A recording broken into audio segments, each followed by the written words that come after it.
Olá, meus irmãos, desejo que todos estejam bem, desejo que todos estejam em paz, diretamente de Itapetininga, São Paulo.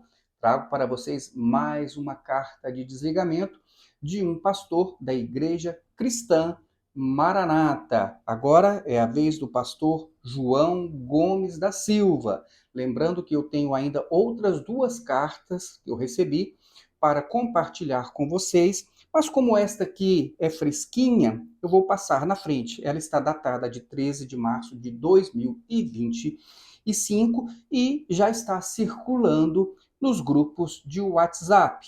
Então, vou compartilhar com vocês, mas antes quero também mandar um grande abraço para o pastor Arlínio e para a sua esposa Vera. Hoje eles me mandaram uma mensagem e são muito queridos da nossa parte, mandaram uma mensagem muito bonita, inclusive até reconhecendo que o nosso trabalho, não só dos canais que nós estamos, né, divulgando os nossos vídeos, mas também do pastor Osiel, do canal Evangelho Sem Máscaras, do pastor Júnior, José Júnior, do canal Somos Podcast, também do próprio pastor Júnior Magalhães, que está reativando agora seus canais, também do irmão Sadraque, do canal A Religião Certa. Então, há um reconhecimento da importância deste trabalho, porque ele dá voz às pessoas que muitas vezes não têm um espaço para expressar as suas opiniões e dizer aquilo que muitas vezes está até entalado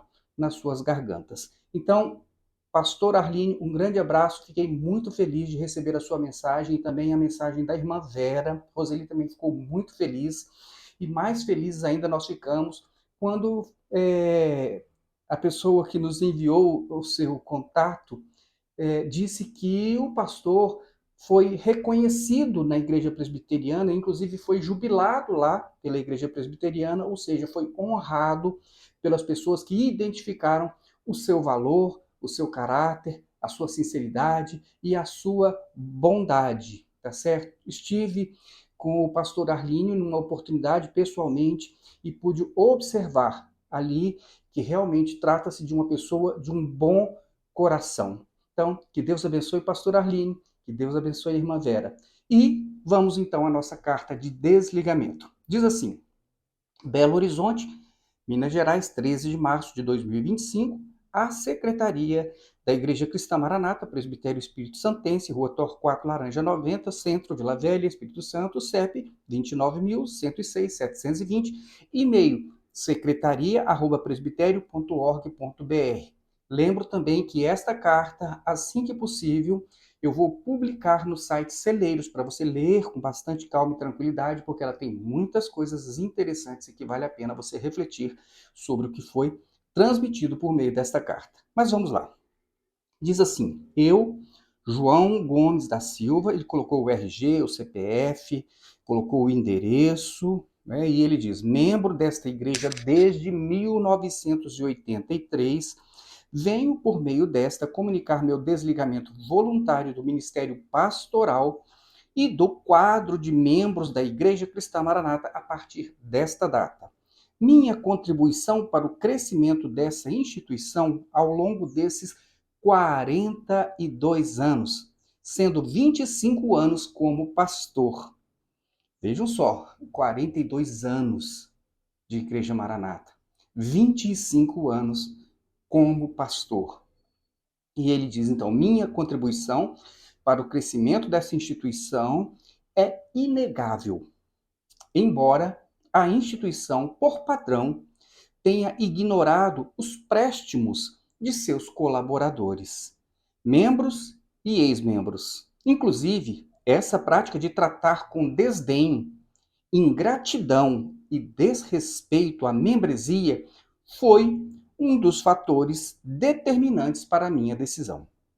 Para que não restem dúvidas sobre minha contribuição efetiva nesses 42 anos, destaco que servi nas seguintes congregações da ICM: em Belo Horizonte região, Igreja dos Bairros Ribeiro de Abreu, Paulo 6, Sexto, né, deve ser, Borges e Ouro Minas.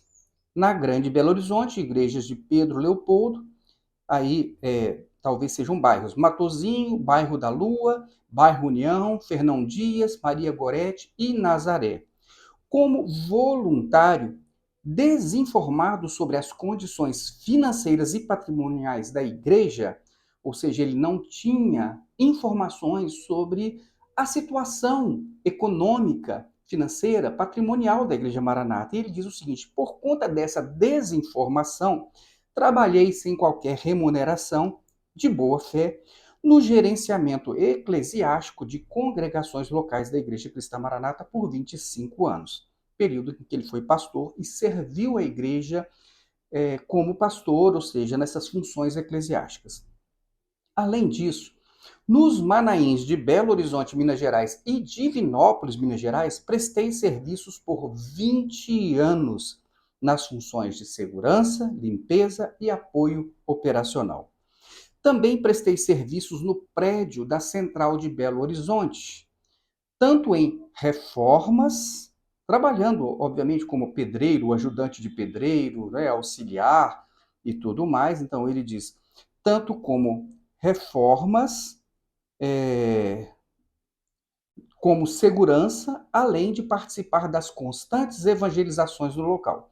Contribuí para o estabelecimento de novas igrejas, ajudando na construção de diversos templos e realizando serviços braçais por meio de mutirões de voluntários.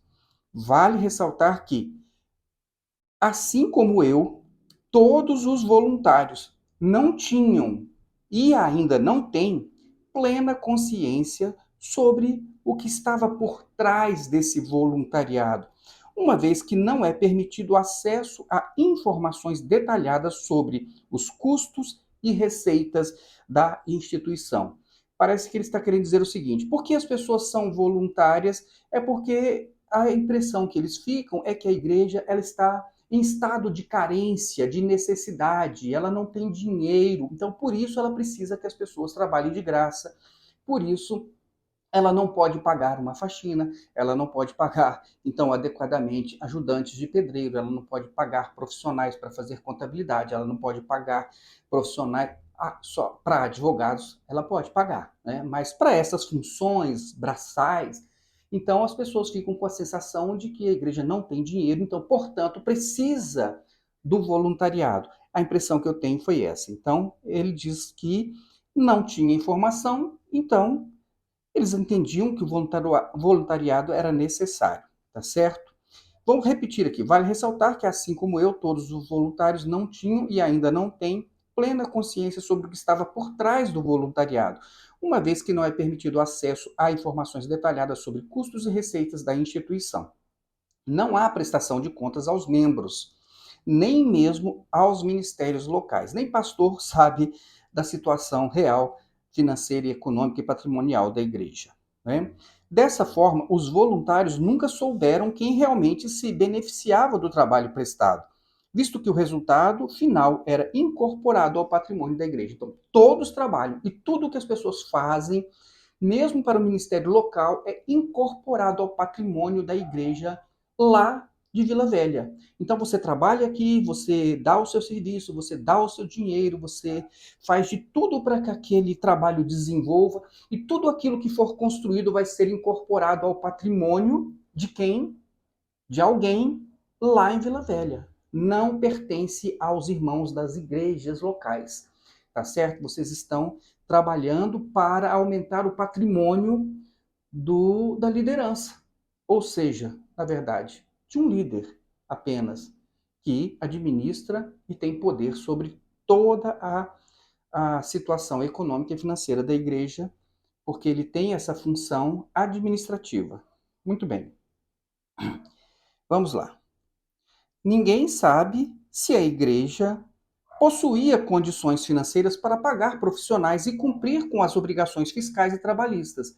Então, a igreja poderia pagar para as pessoas trabalharem, e nisso as pessoas também teriam garantias, elas teriam o INSS recolhido, o FGTS recolhido, teriam seus direitos trabalhistas respeitados, como qualquer outra empresa que usa serviço das pessoas para enriquecer, aumentar o seu patrimônio. E só que a igreja, como eu falei, as pessoas estão trabalhando e enriquecendo o patrimônio que eles não têm prestação de contas, que eles não sabem se tem, se não tem dinheiro realmente, e no final das contas, essas pessoas que trabalham, elas estão tirando o espaço e o lugar de outras pessoas que poderiam trabalhar, já que seria um serviço equiparado ao empresarial, teriam direitos sociais, direitos trabalhistas respeitados. Então, é isso aí.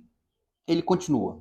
Embora já desconfiasse de que algo não estava certo, acreditava que a igreja não tinha recursos suficientes para contratar trabalhadores e que os valores arrecadados eram integralmente aplicados na causa do Evangelho de Cristo. Essa é a impressão que o pastor teve. Mesmo que ele pensasse de vez em quando, nossa, parece que não tem alguma coisa que está muito certa, não é? Mas ele fica ali com aquela sensação, mas ele pensa que todo o valor que está sendo arrecadado é para a pregação do evangelho, vai ser aplicado na causa do evangelho. Então as pessoas, elas muitas vezes elas não sabem que o dinheiro que elas estão dando para a igreja vai para construir escola que só vai oferecer serviços para quem pode pagar, que vai construir uma usina fotovoltaica para poder gerar mais recursos para a igreja que serão incorporados ao patrimônio da liderança, né, da presidência, no caso. Então, quer dizer, a pessoa ela contribui, ela trabalha voluntariamente, mas ela imagina o seguinte: a igreja não tem dinheiro e tudo aquilo que nós estamos fazendo aqui é para Deus e isso é pela causa do evangelho. Eles não sabem que eles estão dando dinheiro para pagar escritórios de advogado, ficar processando pessoas, ex-membros, redes sociais. Eles não sabem disso, porque isso não tem nada a ver com a causa do evangelho, não é mesmo? E o pastor está dizendo isso aqui. Então ele disse que ele já desconfiava, não sabia, né, se os valores arrecadados eram integralmente aplicados na causa do Evangelho de Cristo. Irmãos, aqui tem uma coisa interessante também, que é o seguinte: pelo que o pastor está falando aqui, ele teria, inclusive, direito, como ele se sentiu enganado, entendeu? Pela falta de informações e também pelas informações que não eram claras e precisas, ele teria direito, inclusive, de pedir que a igreja o indenizasse aqui como um trabalhador para a igreja por mais de 25 anos. Ah, mas sei lá, alguns mais recentes fizeram uma declaração e eu garanto, as pessoas estão fazendo essa declaração sem nunca ter lido o estatuto, porque o estatuto não está publicado no site da igreja. Então a pessoa ela está fazendo uma declaração inconsciente do que é. Ela nunca viu uma prestação de contas, ela não sabe que estão querendo o serviço voluntário dela porque, não tem dinheiro? Não, mas tem dinheiro e tem dinheiro que é usado em outras finalidades que não seja na causa do evangelho. Acredito sim que essas declarações do pastor aqui irão servir para que ele amanhã solicite uma indenização pelos 25 anos prestados como voluntário, como pastor voluntário desta igreja, sem ter consciência do que ele estava sendo submetido, como ele próprio declara na carta dele. Então, parece ser uma pessoa sincera. Não me parece que ele escreveu isso com o fim de pedir indenização, mas o que está escrito aqui acaba revelando que as pessoas elas estão ali prestando serviços voluntários sem consciência do que estão fazendo e da destinação do dinheiro, dos fins do evangelho, e sim, estão sendo de alguma forma ludibriadas, a meu ver, tá certo? Então isso aí poderia ser questionado na justiça sem problemas. Recentemente ele diz, aí eu vou repetir aqui, ó, durante mais de 40 anos, ouvi o discurso de que estávamos fazendo tudo para Deus e que Deus não precisava prestar contas a ninguém. Percebam, então, que ele está fazendo alguma coisa por engano. Ele está se sentindo enganado. Falavam para ele que ele estava fazendo para Deus, mas, no final das contas, ele vai explicar aqui que as coisas parecem que não são para Deus. Ele diz: recentemente, tivemos acesso a uma denúncia do Ministério Público que esteve oculta por mais de 10 anos, e é verdade. O processo que o Ministério Público denunciou, no caso, a denúncia do Ministério Público que gerou um processo por desvio de dízimos, por formação de quadrilha, estelionato, também por ameaça a testemunhas, por evasão fiscal, uma série de crimes.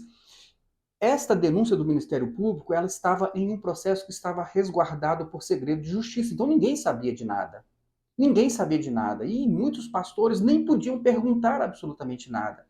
Então, o que, que acontece? Ele diz que recentemente ele tomou conhecimento da denúncia do Ministério Público. Vejam só, essa denúncia, antes mantida sob segredo de justiça, foi divulgada em canais do YouTube, revelando que diversos pastores da cúpula se beneficiavam dos recursos da igreja, tanto por meio de salários, é verdade, há pastores que recebem salários, né? Dizem que é porque eles realizam funções administrativas, mas sim recebem salários, pastores recebem salários. Tem pastores que prestam serviços de advocacia, tá certo? Tem o pastor Luiz Eugênio, que ele, inclusive, pelo estatuto, tem direito a receber um salário que se equipara a de uma multinacional. Então, isso está no estatuto da Igreja Maranata. Só que ninguém conhece o estatuto, ninguém sabe disso. E ele está dizendo o seguinte: eu fui tomar conhecimento pelo YouTube. Ou seja, a própria igreja não mantém as pessoas informadas, não presta esclarecimento, não esclarece as pessoas sobre o que aconteceu. Olha, vocês querem ter acesso? Está aqui, olha, aqui a sentença de absolvição, nada disso. Ele toma conhecimento pelo YouTube, provavelmente aqui pelos canais que nós estamos participando deles. Ele diz, toma conhecimento. As pessoas estão dizendo, olha, tudo que você está fazendo é para Deus. Olha, mas aí de repente ele toma conhecimento que a cúpula da igreja estava se beneficiando dos recursos que eles diziam que era para Deus. De que forma? Uns recebendo salário e outros prestando serviço por meio de suas empresas. Isso está na denúncia do Ministério Público. E ele se sentiu enganado, ludibriado, tá certo? É o que ele está dizendo aqui. Então vejam só.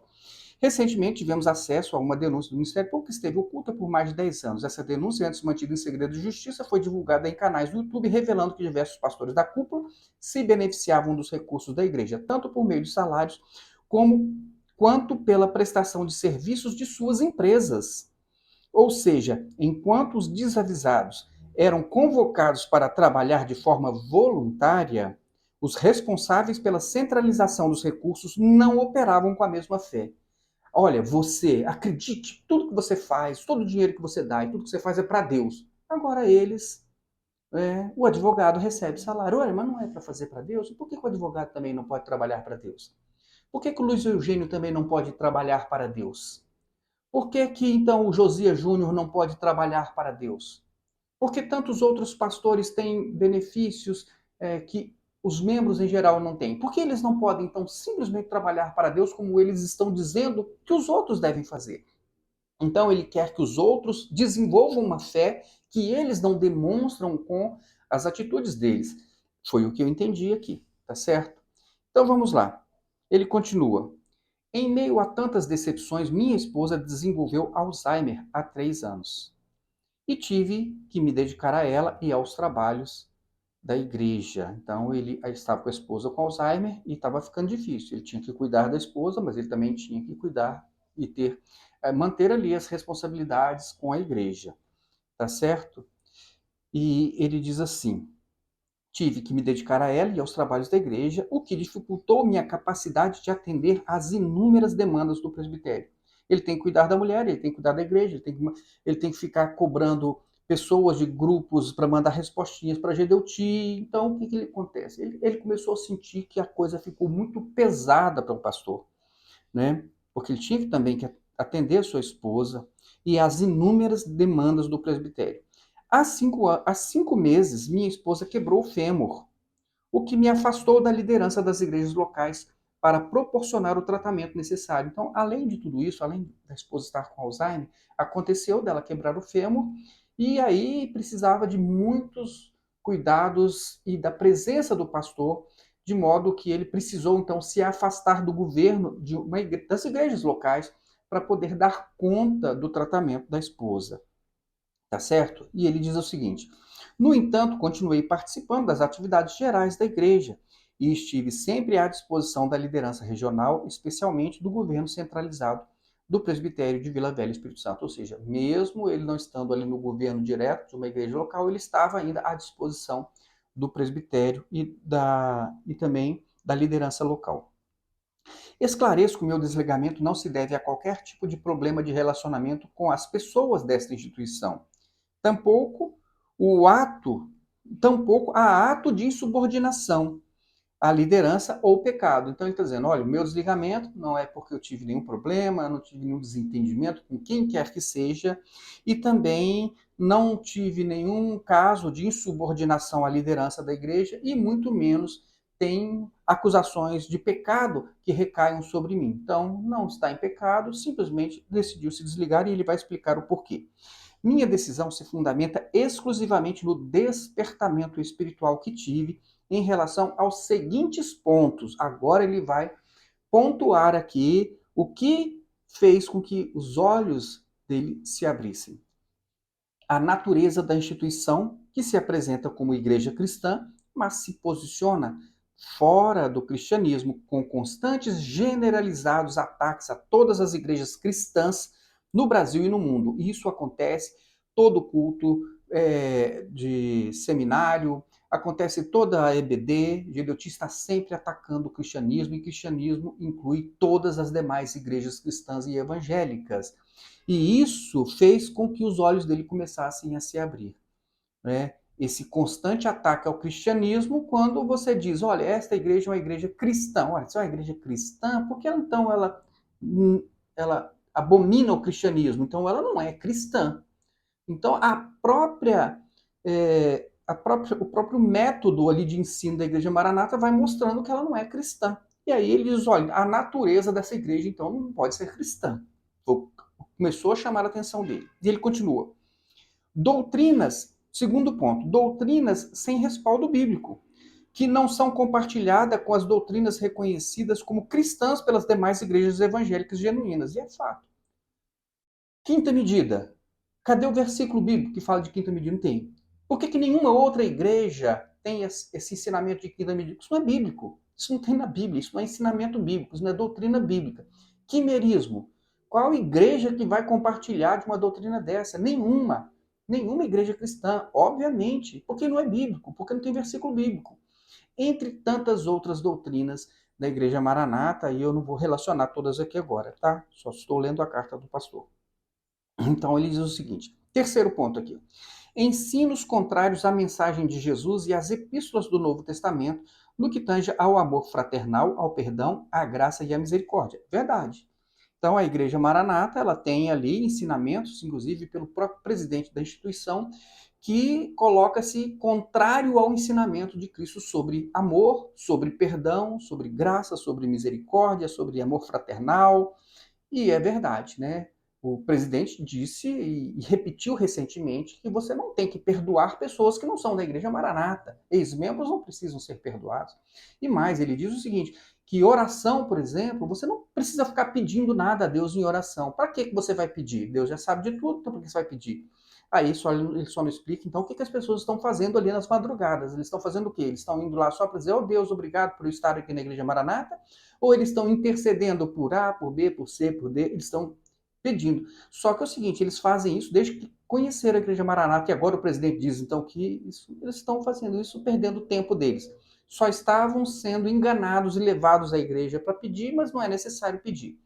Não precisa perdoar, você não tem que pedir perdão a outra pessoa que você ofendeu. Ele diz que não precisa pedir perdão, basta você pedir perdão a Deus.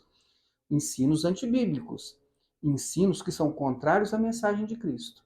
Então, a pessoa, como nós ficamos sabendo, teve um rapaz que parece que em um país da África ele precisava de uma cadeira de rodas, uma coisa assim, porque ele estava indo se arrastando para a igreja. Então, a igreja não comprou uma cadeira de rodas para ele. Os irmãos tiveram que fazer uma vaquinha. Então, quer dizer, que coisa, né? Então, o irmão que vai lá prestigiar a Gedeuti com essa escola bíblica, antibíblica, na verdade, e aí ele está se arrastando num lugar onde todas as pessoas são pobres e muito pobres. E a igreja que é rica, é muito rica, não pode comprar uma cadeira de rodas para o irmão. Ele precisa fazer uma vaquinha lá entre os pobres. Então, eu acho que é sobre essas questões que ele está falando, né? Então, são ensinamentos e exemplos que vão contra o Evangelho e os ensinamentos de Jesus Cristo. O que mais? Ele diz o seguinte, mais um ponto. A ausência de possibilidade de gestão local da arrecadação para socorrer pessoas em estado de necessidade. Então ele diz o seguinte, o pastor local, ele tem uma pessoa que precisa ser socorrida e ele não pode fazer isso com o dinheiro dos dízimos que foram arrecadados daquelas pessoas, daquela comunidade. Ele precisa pegar todo o dinheiro e mandar lá para o presbitério, né? As pessoas da igreja local deram o dinheiro para a igreja, aí eles pegam e mandam lá o dinheiro lá para o GDUT, e aí a pessoa precisa ser socorrida, eles precisam pedir para a GDUT agora. Pode? E ó, não pode. Faça uma vaquinha, tá certo? Então eu creio que são essas coisas que foram fazendo o pastor perceber que alguma coisa estava muito errada nessa igreja, que ele fala, inclusive, que a natureza não deve ser cristã. O que mais que ele diz? Ele fala, então, que não pode ajudar o necessitado com o dinheiro da igreja, nós já falamos sobre isso há quanto tempo, né? Ele diz mais, a centralização administrativa e financeira que desconsidera as necessidades de manutenção adequada das instalações locais, ou seja, o pastor, ele recebe o dinheiro da comunidade local, aí tem o piso que está quebrado, ele não pode consertar o piso que está quebrado, porque ele tem que mandar o dinheiro todo lá para a Vila Velha, e depois ele tem que pedir uma autorização para ver se eles podem consertar o piso que está quebrado, se pode pintar a parede que está com algum mofo. Então, quer dizer, o pastor ele não tem como gerir as necessidades da igreja com o dinheiro da própria igreja. Ele precisa depois ficar mendigando para o presbitério para ver, posso pintar essa parede? Deixa eu ver essa parede. Não, tem um ninho de passarinho lá em cima, lá, não pode não. É o que acontece. Tá certo? Vamos lá, vamos em frente. O que mais que ele fala? A centralização doutrinária por meio das EBDs, cujo conteúdo não atende às necessidades espirituais das congregações locais. Isso, ele diz que o ensino é centralizado, não observa que o Brasil é um país enorme, inclusive a igreja está em diversas partes do mundo, e que as necessidades das pessoas elas não são sempre as mesmas. Então, numa igreja local, você pode ter uma necessidade, em um determinado momento, que é totalmente diferente das necessidades de quem está lá em Vila Velha. E o pastor que está na igreja local, ele tem a sensibilidade de perceber qual é a mensagem que vai confortar, que vai consolar, que vai edificar, que vai ser mais impactante na vida das pessoas da igreja local. Ele tem que ficar trazendo o ensino de cantares, de Sansão, agora de Apocalipse, quando não atende à necessidade da igreja local. Mas ele tem que colocar GDUT no satélite da igreja. Ele está dizendo isso. O pastor ele não pode administrar espiritualmente a igreja local. Ele tem que ser um papagaio. E nem papagaio, né? Porque ele apenas liga e desliga o satélite. O papagaio, então, vem lá por satélite. Mas vamos lá. Então, ele diz o seguinte, a centralização doutrinária por meio das EBDs, cujo conteúdo não atende às necessidades espirituais das congregações locais. Mais um ponto. As interferências constantes nos ministérios locais, que perderam a liberdade de transmitir o Evangelho de Jesus Cristo, tornando-se meros operadores das transmissões da liderança central. Então, quer dizer, para os jovens, o ensino tem que vir lá do presbitério. No Natal, a mensagem vem lá do presbitério. No Ano Novo, a mensagem vem lá do presbitério. Então, há uma interferência constante de Vila Velha na mensagem, no trabalho espiritual que o pastor está realizando na igreja local. E ele está identificando isso aqui. Mais um ponto aqui. Né? Ele diz, inclusive, que a centralização doutrinária, as interferências constantes no ministério local, perderam a liberdade de transmitir o evangelho de Jesus Cristo, tornam-se meros operadores. Eles são operadores, na verdade, é que ele está dizendo, nós somos operadores de satélite, tá certo? Sabe aquelas pessoas que ficam operando mesa de som? O pastor na igreja Maranata está virando isso, um operador de satélite. E ele continua aqui. A falta de transparência contábil, financeira, patrimonial e judicial, processos em segredo de justiça. Então ele diz, olha, não há transparência nessa igreja. E ele é um pastor da igreja, que estava lá por 42 anos e 25 como pastor, está dizendo, não tem transparência. As contas não são prestadas, ninguém sabe o que tem e o que não tem. Então, não há transparência, inclusive em relação à questão judicial, onde processos ficaram sob segredo de justiça e eles não tinham o direito de saber o que estava acontecendo. Falta de transparência. É a reclamação do pastor. Outro ponto, a exploração de serviços voluntários, sem que os voluntários soubessem da real necessidade do uso de mão de obra voluntária. Ora, precisamos de fazer um mutirão. Por quê? A igreja não tem dinheiro para pagar? Não, a igreja tem dinheiro sobrando. Então por que a igreja não paga? Não, porque a igreja, se você trabalhar, vai ficar mais barato para ela. E aí depois ela pode valorizar o bem e vender sem nem te dar satisfação ou até mesmo contra a sua vontade. Vamos lá. Mais um ponto. O tratamento inadequado dispensado aos colaboradores, incluindo pastores. É verdade, são contínuas as manifestações do presidente da igreja, onde ele se mostra desrespeitoso com pessoas, professores, como aconteceu, sai daí do corredor, sua rolha. O cozinheiro que fez a comida lá, ele falou que estava horrível a comida, que aquilo, né, não podia ser daquele jeito, fez uma crítica pública ao cozinheiro que está ali trabalhando voluntariamente. Nós temos o caso também da Vera Lúcia Lovatti, que fez um comentário, olha, este hino que está sendo cantado em Castelo Forte, ele é tocado primeiro na igreja presbiteriana. Aí ele ofende a Vera Lúcia e mais, ele chega a olhar para o pastor Amadeu, olha, é da sua igreja? Então, quer dizer, olha só, então, o que é que você está ensinando lá? Como se as pessoas da igreja tivessem a obrigação de saber isso. As pessoas têm a obrigação de aprender o evangelho. Isso sim. Aí sim ele deveria perguntar se as pessoas sabem qual é o verdadeiro conceito sobre amor, graça, perdão e misericórdia. Aí sim as pessoas deveriam saber, mas isso ele não pergunta porque também, né, a resposta vai ser diferente. Se for bíblica, é diferente da dele. Então vamos lá. Tratamento desrespeitoso, inclusive com pastores. Né? É, Gedeuti, há não muito tempo, por uma questão lá, mandou chamar uma pessoa, uma mulher, que não era para subir no púlpito. Aí ele diz, ele sim, ela não, ele sim, ela não. E depois aí ele chama Josias Júnior, que é um colaborador dele, chama ele de seu estúpido. Irmãos, isso é um desrespeito enorme. Somente uma pessoa que está totalmente dependente dessa estrutura, por alguma razão, é que vai aceitar uma situação dessa e ainda dar uma risadinha. E o pastor aqui está dizendo, falando seriamente, olha, que situação é essa? Que desrespeito é esse com as pessoas e com os pastores?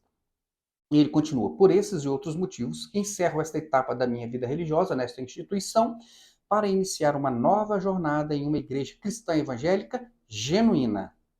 Em respeito e consideração ao tempo em que estive em comunhão com todos, solicito que meus sinceros agradecimentos sejam transmitidos às lideranças locais desta igreja em minha região, bem como aos irmãos com quem convivi até esta data. Esclareço que o uso deste canal de comunicação via e-mail oficial da Igreja Cristã Maranata, secretaria@presbiterio.org.br, está dizendo, eu estou mandando a minha carta pelo canal oficial da igreja, que está na internet. Por que ele está mandando por e-mail? Porque ele diz assim, ó, porque conforme consta no site oficial da instituição, tal, né? Então, este e-mail ele deve ser considerado válido, porque ele é o endereço oficial da igreja na internet, uma vez que não foi disponibilizado à membresia outro meio oficial de contato com a instituição. E ele continua: neste momento, requeiro a remoção de todos os meus dados da Igreja Cristã Maranata, inclusive no Sistema de Gestão de Igrejas, SGI, utilizado para gerenciar informações e processos internos, ainda que para fins de encaminhamento de respostas da Escola Bíblica Dominical, EBD/ECM. Então ele diz: olha, retire todos os meus dados do cadastro desta igreja, inclusive deste cadastro de SGI que é utilizado para poder enviar respostinhas de EBDs. Por fim, ele diz, aguardo uma resposta formal a este requerimento, atestando o atendimento integral desta solicitação dentro do prazo de 15 dias. Ele deu prazo, inclusive, para a Maranata atestar, não só que recebeu, mas como também que atendeu ao pedido que ele fez. Porque ele, inclusive, ele diz que deve ser feito esse ateste e esta resposta em 15 dias, conforme previsto no artigo 19 da Lei Geral de Proteção de Dados. Então, é um pastor que parece estar muito bem informado. Atenciosamente, João Gomes da Silva. Trata-se de uma pessoa esclarecida, sabe dos seus direitos, e a Maranata que preste bastante atenção, porque, pelo que eu entendi aqui, o pastor se sentiu enganado, tá certo? E ele, a meu ver, teria direito, sim, de ser indenizado pela igreja por estes 25 anos em que ele deu o seu dinheiro e trabalhou voluntariamente para a igreja e não teve direito sequer à transparência. Então fica aqui a dica, fica aqui o alerta, e eu dou os parabéns ao pastor João Gomes por, por seu desligamento e também por esta carta. Que Deus abençoe ao pastor, a sua esposa, que Deus cuide dela neste momento de enfermidade, que o Senhor possa ampará-lo e ampará-la em todas as suas necessidades. Meus irmãos, era isso que eu queria compartilhar com vocês. Que Deus abençoe a todos, fique na paz do Senhor Jesus e até o nosso próximo vídeo. Tchau, tchau!